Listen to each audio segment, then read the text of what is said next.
morning and welcome to the Columbus Metropolitan Club. I'm Doug Buchanan. I'm editor-in-chief of Business First, Columbus Business First, and I'm a proud board member of the Columbus Metropolitan Club. The Metro Club today is live streaming, and we are presented by the Emergency Response Fund of the Columbus Foundation and in partnership with the Columbus Dispatch and PNC. Today's forum is the Carol A. McGuire Legacy Forum Celebrating Arts and Culture and is sponsored by Puffin Foundation West. We'd like to thank you watching today who purchased a virtual seat at the forum. We're grateful for your support, and we are able to continue live streaming services in large part because of you. So thank you very much for that. You can learn more about CMC, register events, join or renew your membership, or make a donation anytime at columbusmetroclub.org. Now on to today's forum. It's been a tough year for all of us, but disproportionately the arts, the soul of our communities, has borne a heavy blow. Arts enrich, color, and deliver in a myriad ways that inspire our days and our city. So what tales lie ahead for the arts? When the ROI is your soul, it might be time to invest. So let's welcome our panelists. Executive Director of Ohio Citizens for the Arts, Angela Meleca, thank you for joining us. Thank you. Creative-in-Chief and Artfluential and co-founder of the Creative Control Fest, Marshall Shorts. Marshall, thank you for joining us. You. The CEO of ProMusica Chamber Orchestra, Janet Chen. Janet, thank you. Thank you. And our host, President and CEO of the Greater Columbus Arts Council, Tom Katzenmyer. Tom, the stage is yours. Thank you, Doug. I want everyone to know that Doug is appropriately double masking today. I also want to thank Puffin West and also our good friend Carol McGuire for making this platform available to us. As most of you know, she's also the chair of the Shadowbox Live board, so she gives a lot to this community. And I also want to tell you that the answer to the question posed in the title of the forum today, the answer to that question is now. It's not never. And we're going to get to the now part in a minute, but we're going to start at a very dark place. I'm going to tee us off with that because I have to tell you, because I can't swear at the Metropolitan Club, it is frigging awful out there for the arts right now. Who would have ever thought that everything had to close? All the revenue streams, whether they were public revenue streams, earned revenue streams at the arts organizations, were overnight dried up.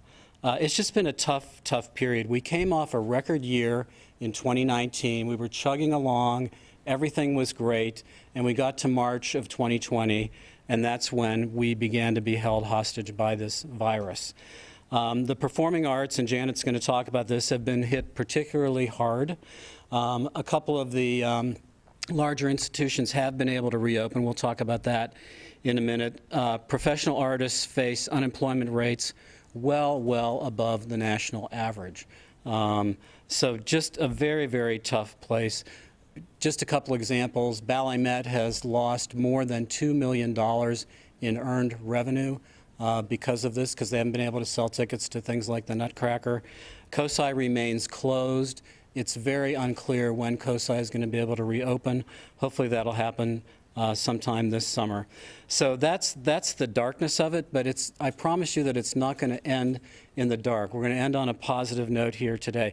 We have a lot of ground to cover in a very, very short period of time, so we're going to get started, and we're going to cover 4 areas. We're going to talk about what we've done, we're going to talk about what we see and what we need, and then we're going to talk about what's next and how we're feeling. And I am feeling a little bit better than awful, I will tell you that. So we're going to start with Angela Meleca, who is the Executive Director of Ohio Citizens for the Arts, which is our statewide lobbying organization.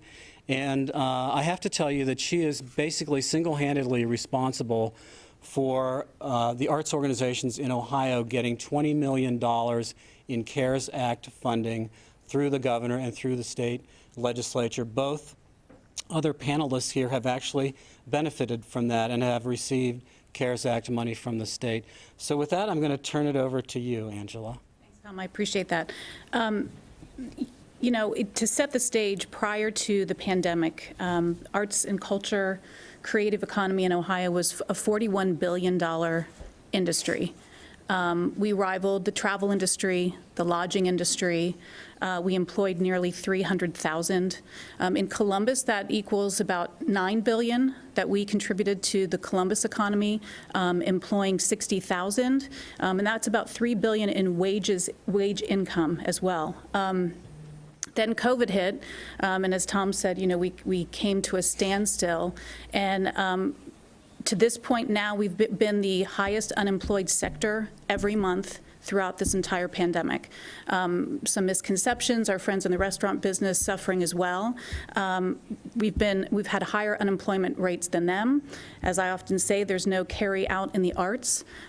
Everything that these organizations have done to adjust to this, difficult time, they're putting content out to the community for free. And these organizations have made really difficult, prudent business decisions to survive.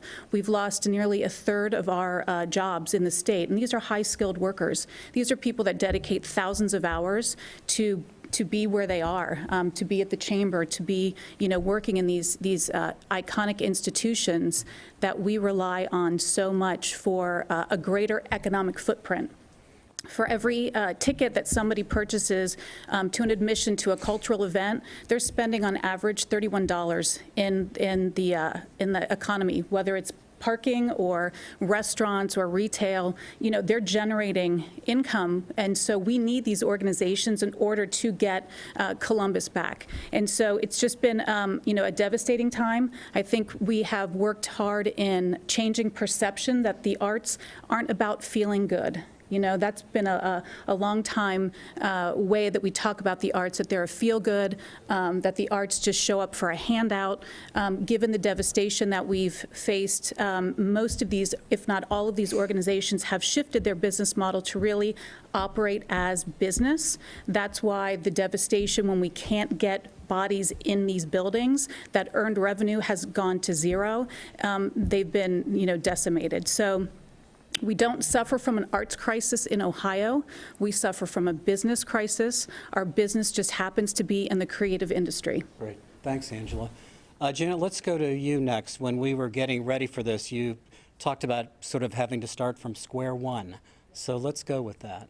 Yeah, very similar to what Angela described. The days and the months and the weeks, really have been a blur for this year. And I think the only way that I can cope with thinking about the now and the future is thinking about the phases of this pandemic.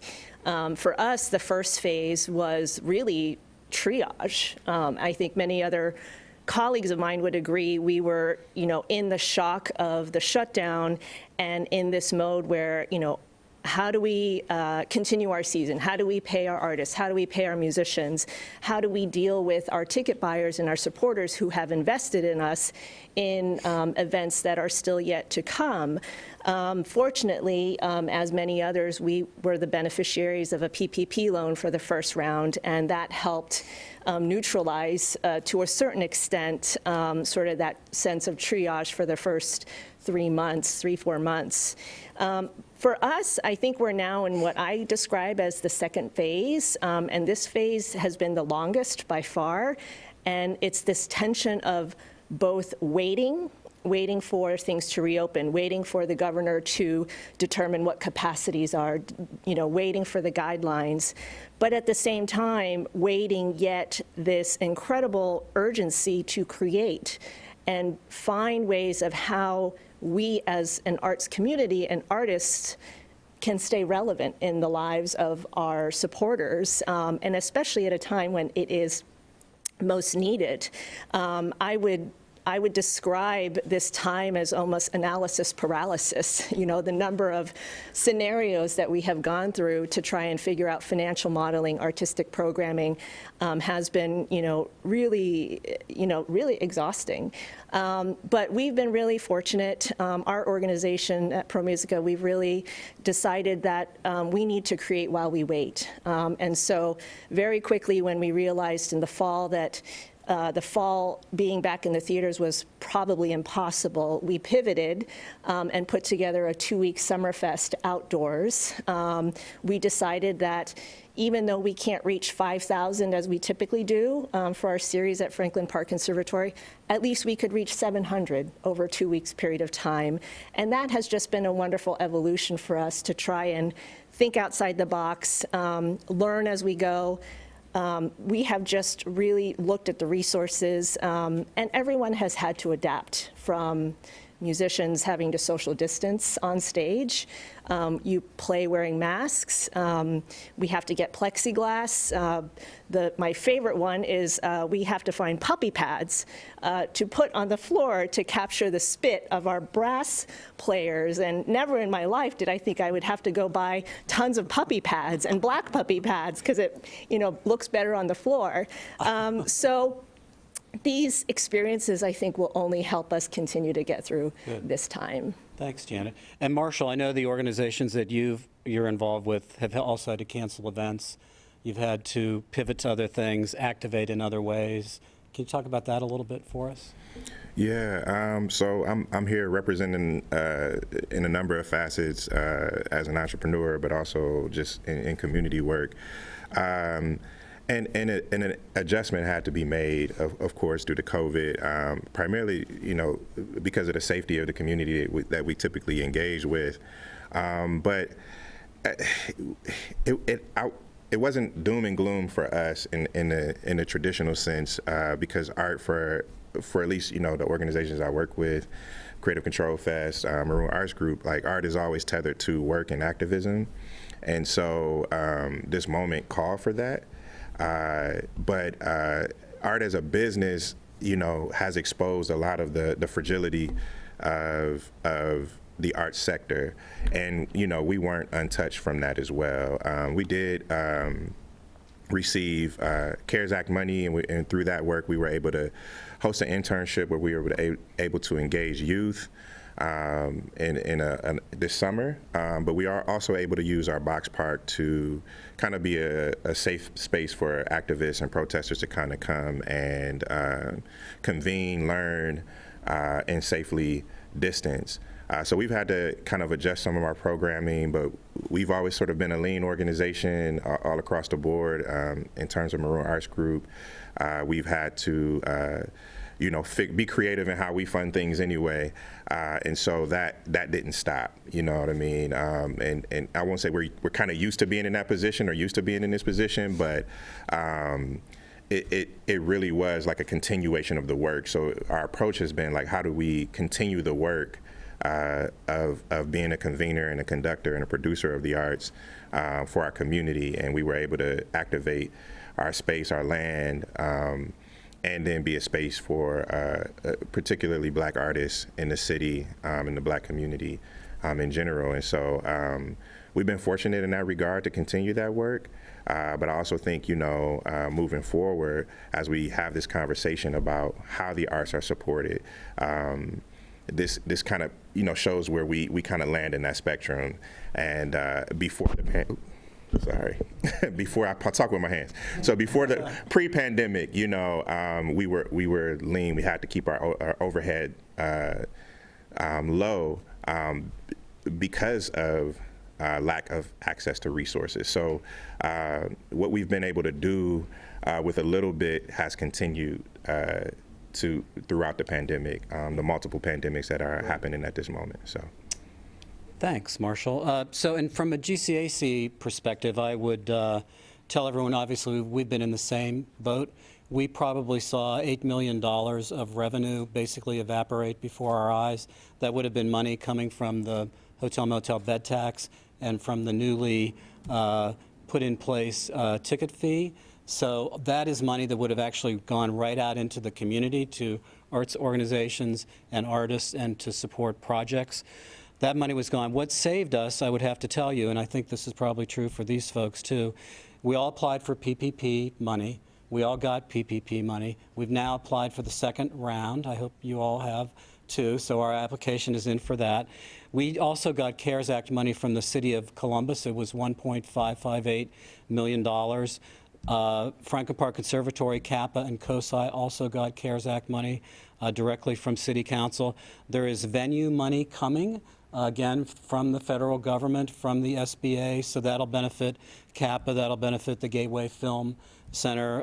They're poised to apply for that money. But because of the public support and the tremendous support we have from Mayor Ginther, all 7 members of City Council, led by Shannon Harden, and the county commissioners, we were led by Kevin Boyce now, we were able to basically get to a budget for the end of 2020 that was slightly in the black, when it would have been probably $1.5 million to the negative. So the public money coming into this, CARES Act, PPP, wherever it's coming from, really made the difference and helped everyone get through this. Now, that will largely not be there in 2021, so we're a little bit nervous. And I think we all view this, we're in a recovery mode now.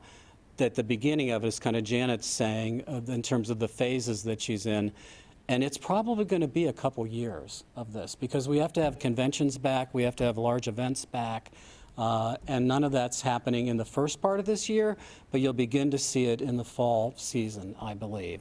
So let's talk about how we're looking at the next couple months. I know Angela, the governor, introduced his budget on Monday, and now you're going to be getting to work on that, advocating for the Ohio Arts Council budget. We all benefit from that also, so it'll be great to have that in place. That's a 6-month process here. Is there any comment you want to give us on that? Well, I think both, Janet and Marshall touched on how this, what we've gone through has really brought to the surface something that we've known all along, and we talk about, especially those in the arts world, is about funding. And how do we figure out how we solve this funding predicament where every year it seems like we have to knock on the same doors and pound the same pavement. And what, my goal is to use this once-in-a-lifetime episode to really reimagine how do we fund the creative economy in Ohio. If you look at the state of Minnesota, they have a tax that they dedicate for parks and lakes and culture. Utah is looking at the same thing, Washington State. The creative industry in Ohio rivals California and Texas in the vast amounts of art institutions and organizations that we have. The rich history of the arts and culture in Ohio is amazing. Karamu House Theater in Cleveland is the oldest African-American theater in the country. Children's Theater of Cincinnati is the longest-running children's theater in the country, over 100 years. We have stories here, in Columbus as well. And so I look at how do we not only survive, but thrive coming out of this. So my view right now is we're not in recovery mode yet. When I look at Kappa laying off 45% of their staff and what they will need as far as revenue to come back, they're going to have to bring staff back 3 to 4 months prior to getting butts and seats, if you will, for a production is it going to be a limited capacity, or they need 100% capacity to get in their theater to break even. Broadway's not going to cut their production costs by 30%, where, the theater capacity is maybe at 30%. So we have to look at what do we need to do to not only help stabilize through this year. We're predicting that this year will probably be more challenging than last. Because of now having to look at, when Kappa went from a $20 million budget, they're operating at a $6 million budget now. How do you build that back to get to that capacity? The museum laid off 30% of their staff. If we look at, if we took our industry and looked at it as we look at a sporting industry, if the Crew had to cut 45% or the Blue Jackets, there would be a lot of noise about that. We have to view this industry very similar. And so, yes, we look at the budget, but we also look at the federal. So I do work with people at the federal level. And we also now look at ways of reimagining more dedicated funding for the creative economy in Ohio. Great, thanks. And Marshall, talk a little bit about how you're viewing the next couple months, and I want to make sure you comment on the murals that are that are coming once the weather breaks and it's not minus 14 outside? Yeah, I view the next couple of months. You're talking about Deliver Black Dreams, which is a campaign we kind of started in response to well, it kind of started around the election and activating Black voters. But in Columbus, we used the vehicle of art to kind of further that message that art should be in the conversation around policy, in the conversation around social change. Art is often leading the conversation, but we often kind of bring it in on the back end as if to dress it up. But art is often foreshadowing what's to come. And if we look at it as that, then it plays a much larger role in how we see change and seek change in our cities, whether that be economically or whether that be for social change. And so, in that regard, we are looking to use art as a vehicle to push, challenge, agitate in the city for social change, in policy, in the way in which arts funding is distributed for underserved communities. And so I'm really excited about that work. We hope to erect about 6 to 7 murals in the city under this theme, and engage Black artists, pay Black artists, but also build institution around some of the organizations that do this work, not just Maroon Arts Group, but Streetlight Guild and a number of other organizations that are still small that are trying to scale to the extent of some of the organizations that we talk about, because there's a need for that within the culture. And so, it's hard work. It is work. Often not paid work, but when we see wins and when we see things changing, there's a direct connection to what we create and the role that art plays in that. And so in that regard, it's essential. And I know we'll talk about that a little later in the program, but you can support that work. You can donate to that work so we can continue to build that. But that art will be connected to other programming that tethers to this art in education, in healthcare, in policy and things like that, and even policing and how we're policed. So, Janet, tell us how you're viewing the next near term here, summer, fall. Right, yeah. No, I mean, this is a very interesting time. I also don't think we're quite at recovery yet, but there is a little light at the end of the tunnel. We now have a vaccine, and so that's positive. But at the same time, we also do not know yet when audiences are ready to come back to the theater. Recent studies have shown probably not till the fall is when we'll see some sense of return to what we were familiar with and where the comfort level was. But I think these next few months, what we'll see and what ProMusica in particular is planning to do is take all that we have done in the last 10 months. We did do some live performances in November, limited capacity in a new venue that we established a new partnership for this year with the Fives. But now we're going to not have live audiences and do it digitally. And I think many, not only in Columbus, but across the country have really invested as much as possible in the capabilities of technology in the digital platform. And if we look for a silver lining, there is great benefit to that will carry us through beyond the pandemic. The ability to explore the technological platforms like CMC is done, I think will reap rewards when a time pre-pandemic we were just, kind of producing. So I do think that the next, 4 or 5 months we'll see continued perseverance to continue to create and do it within these different channels that we've all discovered and taken risks during this time. It's probably made the arts accessible to new audiences too, which is Absolutely, helpful. absolutely, yeah. But there is no substitute for live performance, that's for sure. There is no substitute. Yeah. I mean, I loved Angela's analogy of the sports, example.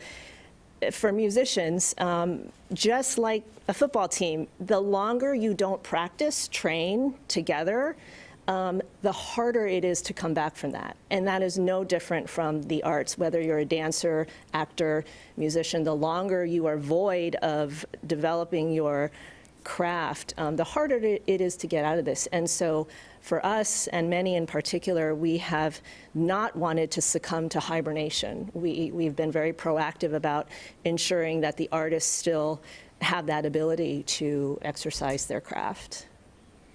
From our perspective, we're going to have to make a decision soon about whether or not we can have an arts festival. And we had to cancel it this year. And actually, ProMusica was going to be our opening act in 2020, performing with Aaron Deal. Right. Columbus's own Aaron Deal was going to be a great show that we were going to do at Bicentennial Park there. The festival season is significant. This is the next inflection point for the arts in Columbus.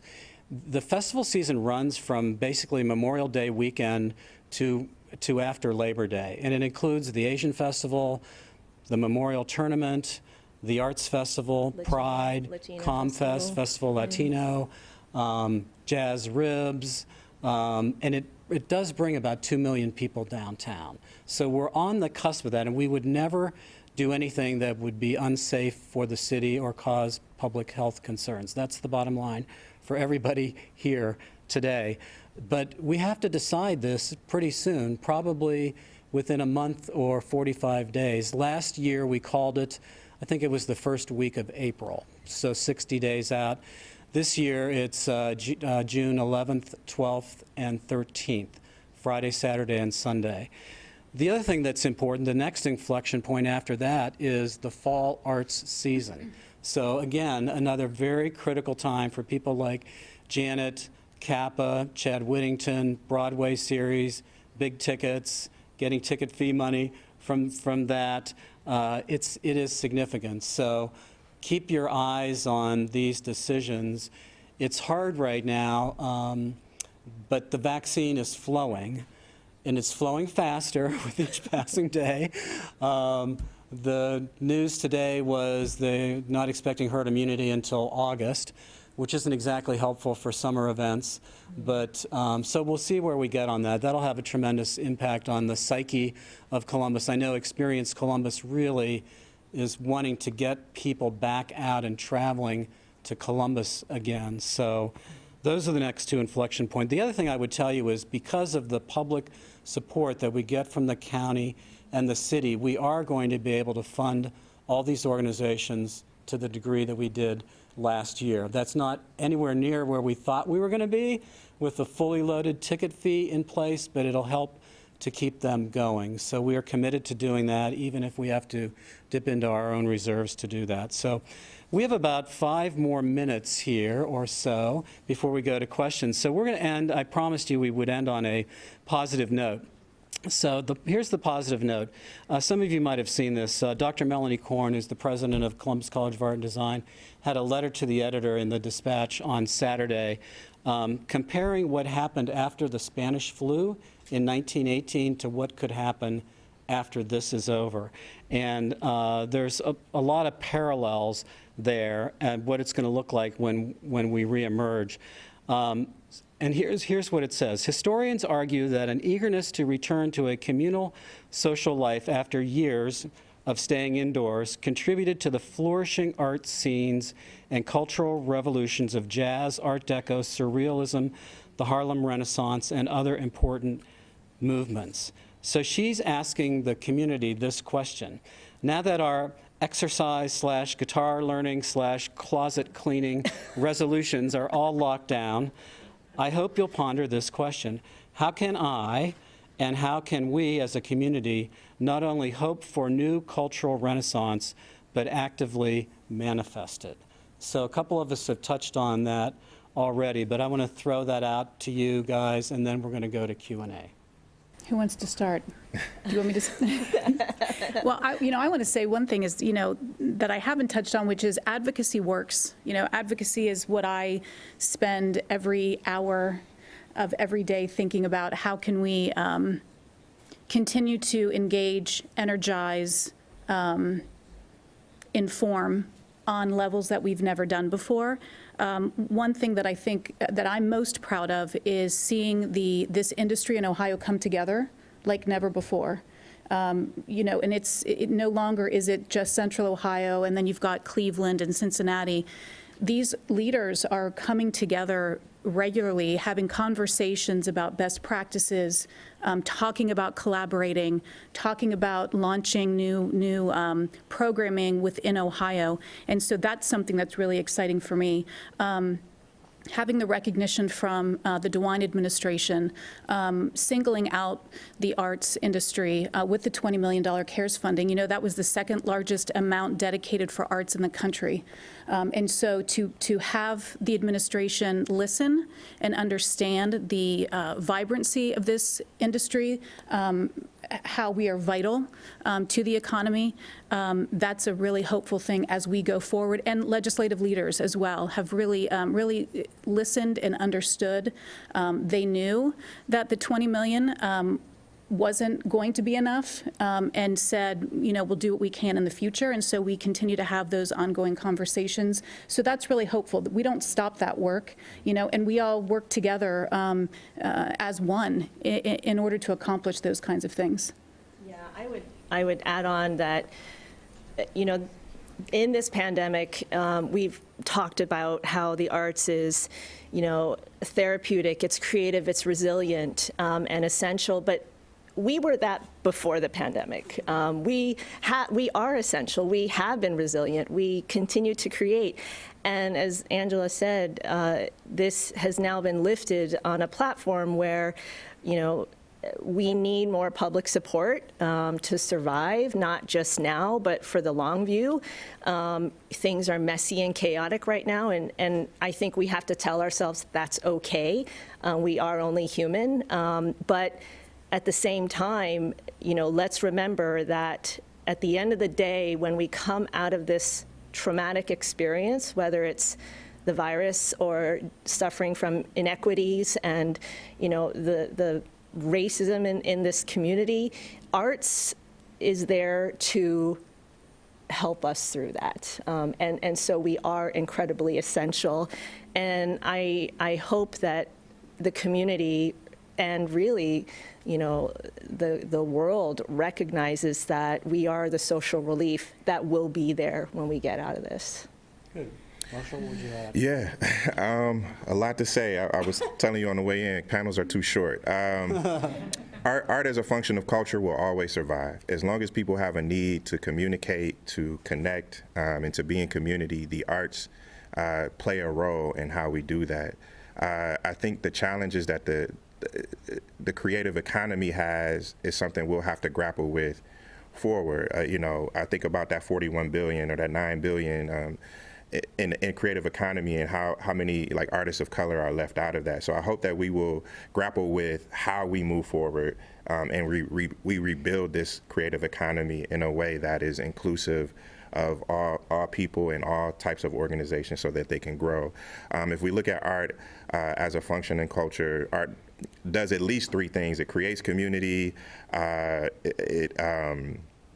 it brings out our humanity, and it's an economic driver. So if we're thinking about it in that regard, it is essential. I'm not naive to think that it is essentially like taking the place of like safety and health and food. There's no need to even talk about arts and culture if those things aren't taken care of. But if we consider what art does and the role it plays in culture and economy and those things, and who is at the root of that, which are the artists, then we have to kind of grapple with what that looks like moving forward. And I think, you know, there's some positive things that we can point to as we grapple with these challenges. So I want to, we have a couple more minutes before questions, talk about people are always ask me, well, like, what can I be doing right now? So I'll start with that. First of all, there is a lot that you can go do still. Some things have reopened, socially distanced, you got to wear a mask, you got to buy a time ticket. So notably, the Art Museum, Columbus Museum of Art, has a spectacular Amina Robinson exhibit that will be there until October. Franklin Park Conservatory closed for a couple months in the summer, but then reopened and has been open through this whole period of time. They've been getting some great attendance, great revenue there. There's a lot happening in film and in film advocacy, and starting Friday, you're going to be able to, if you go to the Wexner Center website, you'll be able to watch the 3 films that won our Art Unite's CBUS Prize. 3 local black filmmakers. Marshall and I got to watch them together on Saturday afternoon. Beyond spectacular, just beyond spectacular. The quality of the work, 3 short films that come from the time period after George Floyd was murdered, from the unrest that happened in the streets. So you got to see them. They were shown as part of the Sundance Film Festival, which Angela and I went to. 11 Sundance films were shown here in Columbus. Again, limited audience, that type of thing. The symphonies performing, the ballet met dancers are back practicing and teaching.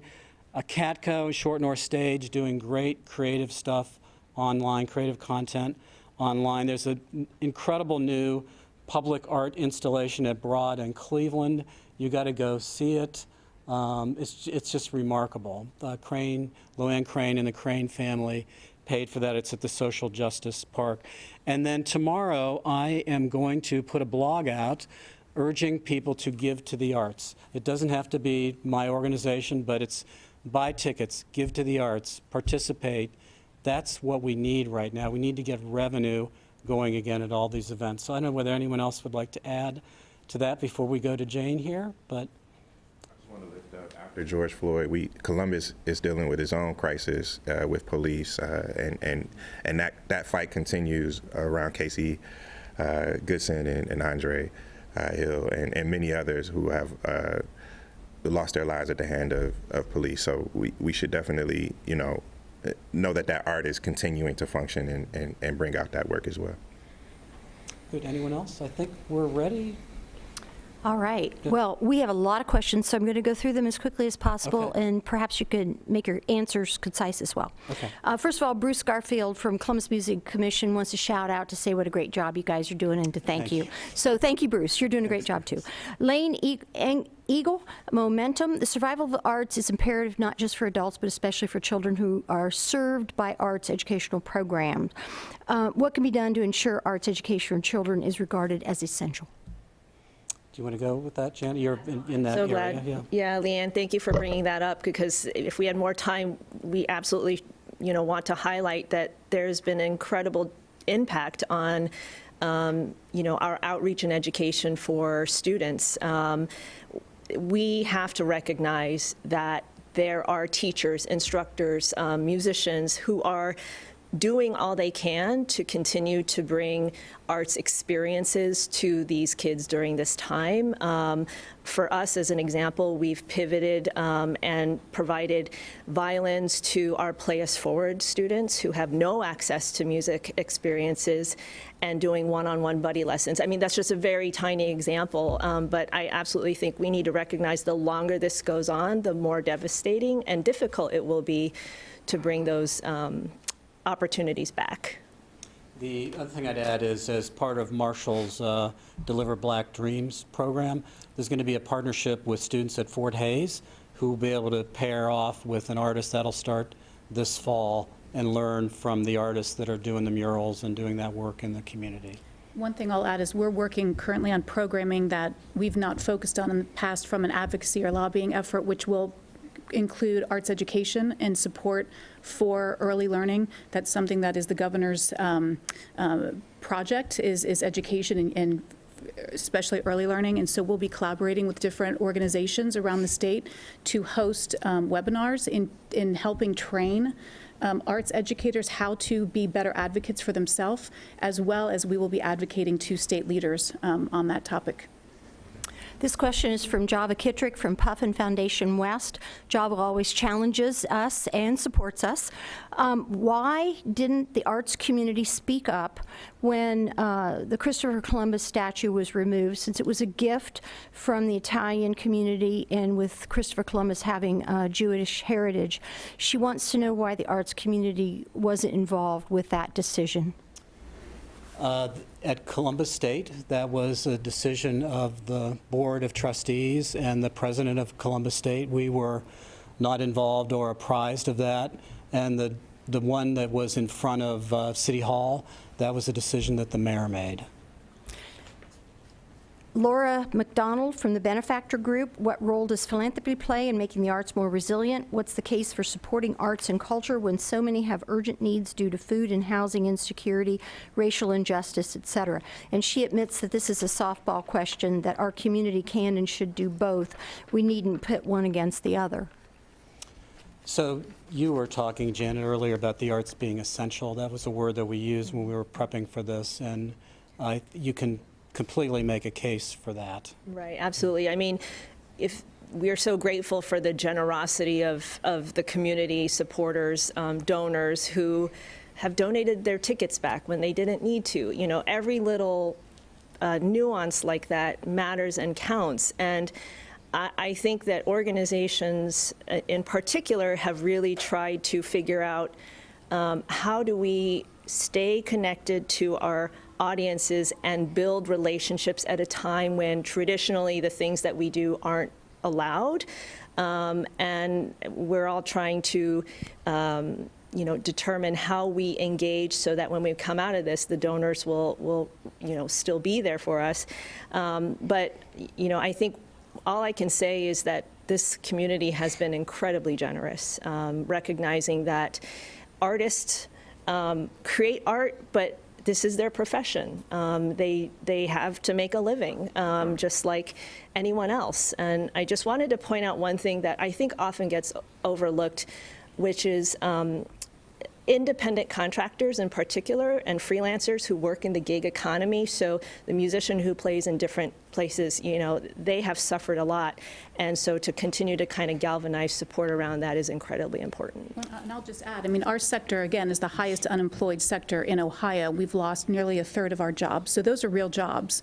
And so, I was asked by a reporter one time, how can you be advocating for funding for the arts when there are people standing in line at a food bank?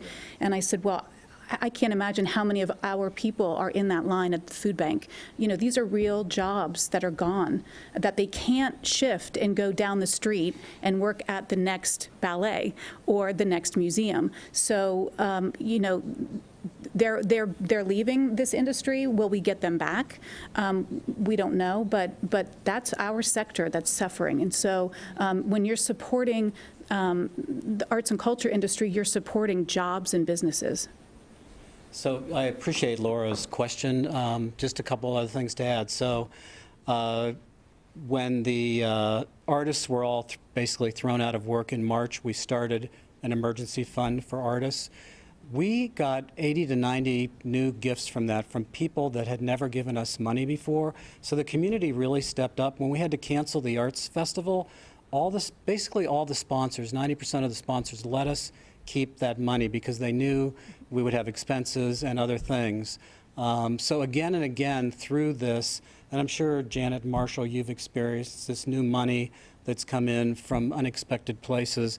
And again, that's why I'm putting out this blog, urging people to give. Now's a good time to give to these organizations as we begin the recovery process here.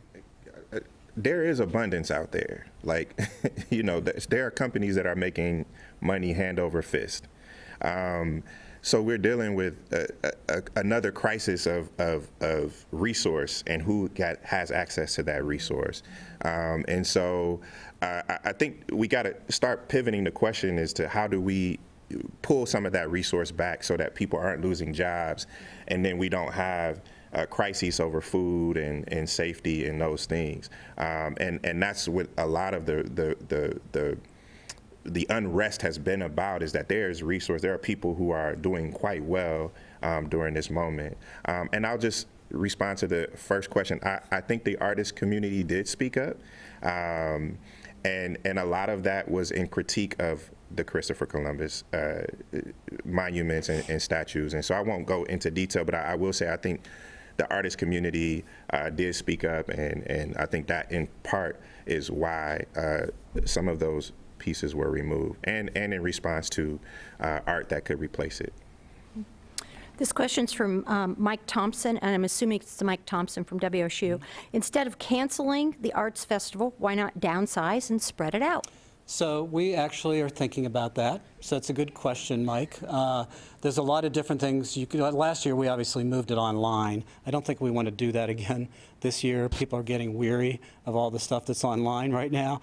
But we're thinking about that. We're thinking about what could we do to adjust it, either controlling the size of the crowd, making people wear a mask, showing proof of vaccination. We're not quite there yet on the, scale down the number of artists exhibiting. Don't have live performances if that's the issue. Give out beer in cans instead of in open cups. But we have to think about all those kinds of things, and I know everyone else is too. But it's a good question. Could we move it into a couple neighborhoods instead and keep it very small, germane to those parts of the city? So all of that will absolutely be looked at. Great ideas. Derek Gill, I think you addressed this a little bit, Tom, but maybe expand on it. How will support go directly to individuals in the visual arts? Yes. So Derek is a visual artist who has a piece on display at the Columbus Museum of Art, which you must see. It's a device. I don't know how to describe it. It's an electronic device that lights up and makes noises. It's quite spectacular. You might have seen in social media that somebody actually proposed in front of it. I don't know whether you saw it or not, but somebody got down on their knee and proposed to their future wife in front of it. Derek was trying to track that down. We have a program called Support for Professional Artists. We're actually reviewing applications for that right now. An artist can get $1,000 from us once a year, every year. We had to cut that number back a little bit. Last year was a little bit higher than that, and then we'll do it again later in the year. So there absolutely is. We are one of the few organizations that an artist can come to for supplies, help on marketing, development of a website, whatever they need. It's an easy application, and we process them very quickly. Those first round of checks will be going out probably in the next couple of weeks, sometime before the end of February. Maybe there could be a program to have individuals adopt an artist. Anyway, Kathy Fox, Angela and the Ohio Citizens for the Arts did incredible work to obtain state pandemic relief funding for the arts. Could the arts get additional funds from the $2.8 billion state rainy day fund in the near future? Well, I think, the governor's announcement on Monday with the budget where he is hoping to allocate $1 billion to special one-time relief. We are looking at that funding and getting a portion. There's $50 million that I believe he set aside for entertainment and indoor culture venues. Certainly that's going to have to go through the legislative process. So we've already huddled, our team to talk about, what we identify, what the need is. We certainly know there's a need.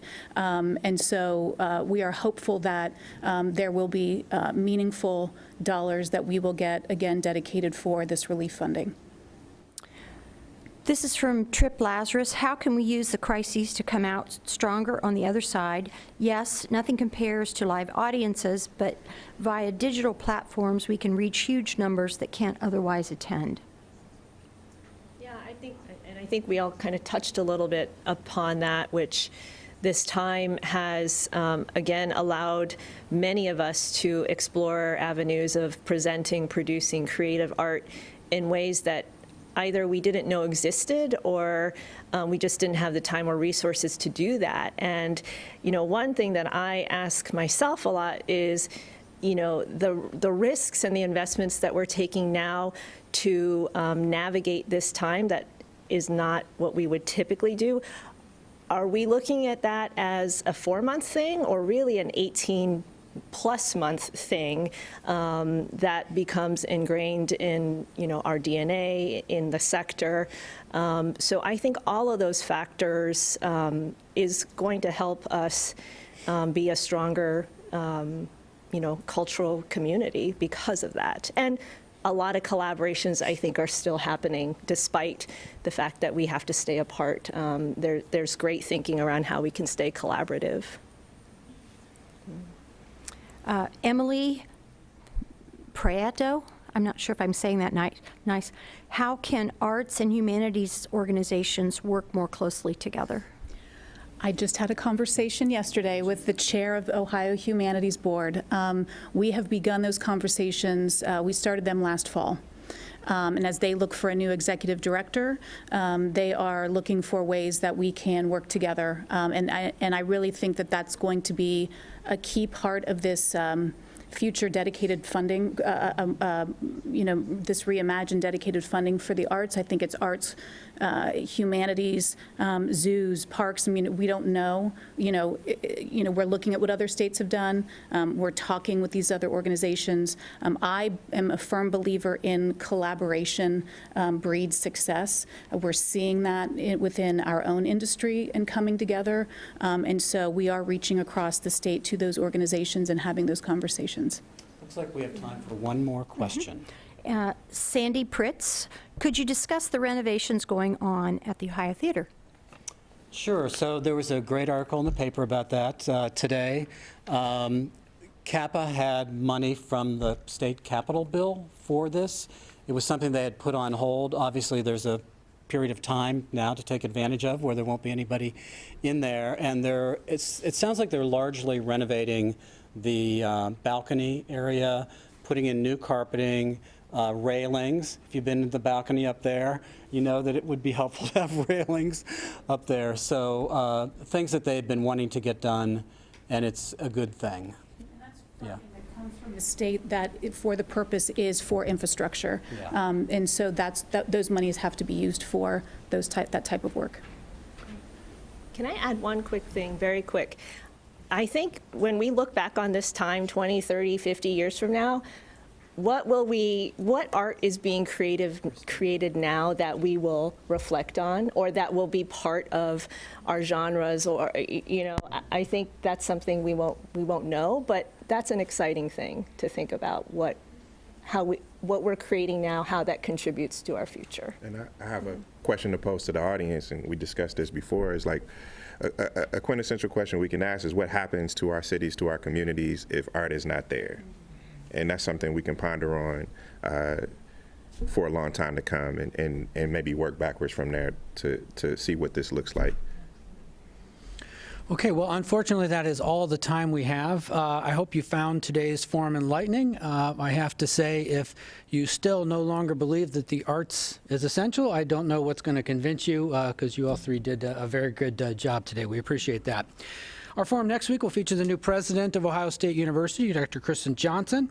Thanks for our live stream support today, presented by the Emergency Response Fund of the Columbus Foundation in partnership with the Columbus Dispatch and PNC. Thanks to the Carol A. McGuire Legacy Forum celebrating arts and culture, and thanks to Puffin Foundation West, and to our online virtual seat patrons. Thank you all, and a special thanks to our speakers. We couldn't do this without you, Angela Meleca, Marshall Shorts, Janet Chen, and Tom Katzenmyer. Thank you all. We hope to see you again soon in person, but until then, be good and be safe. Thank you.